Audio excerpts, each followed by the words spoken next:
Magandang umaga, team travelers. Balik na naman tayo ng Napoli, Italy.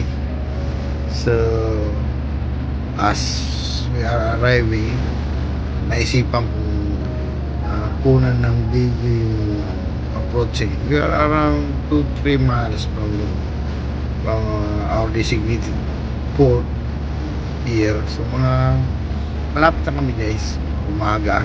It's around 6:45 in the morning, Italy time. So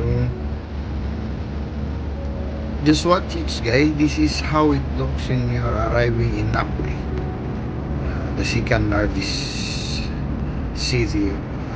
I think second largest, but according to the statistic, isa ito sa pinakamalaking city ng Italy.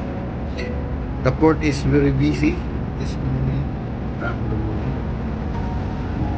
The view is nice, a little bit foggy.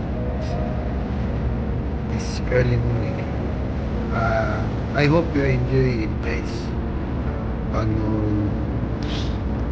see there are parts covered by fog, early fogs.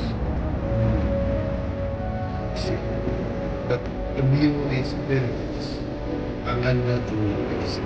Thanks for watching.